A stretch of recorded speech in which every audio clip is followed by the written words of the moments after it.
تحریک انصاف کے رہنما فیصل وڈا نے کہا ہے کہ یہاں عمران خان کو جان سے مارنے کی سازش تیار ہو رہی ہے، اور کہا کہ ایک گھٹیا لیبارٹری ہے جہاں ایک پرانا فارمولہ تیار ہوا جو بین الاقوامی طور پر سامنے آیا۔ اسی بین الاقوامی طور پر عمران خان کی جان لینے کی سازش بھی تیار کی جا رہی ہے۔ اللہ ان کو اپنی حفظ و ایمان میں رکھے۔ انہوں نے مزید کہا کہ ہم تو وقت سے پہلے ہمیشہ خبردار کر دیتے ہیں، یہ جو چور، ڈاکو، لٹیرے اور تماشبین جن کی کرپشن، کینڈیڈ اور کریکٹر 35 سال سے عوام کے سامنے ثابت ہو چکا ہے، ان کو کبھی بھیج دیا گیا اور کبھی واپس لے آیا گیا، بس یہ ڈرامہ بازی اس ملک میں چل رہی ہے۔ ہم عوام کی نوکری کرنے آئے تھے، غلامی کرنے نہیں آئے تھے۔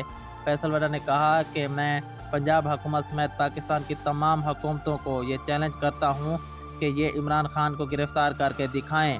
پھر ہمیں 20 تاریخ کا بھی انتظار نہیں کرنا پڑے گا، بلکہ 2-3 دن میں ہی فیصلہ ہو جائے گا۔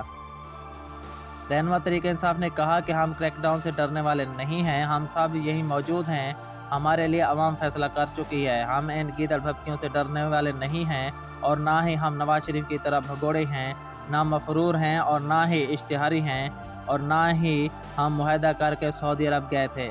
انہوں نے کہا کہ ہم ان کی طرح اداروں کو بدنام کرنے نہیں جا رہے۔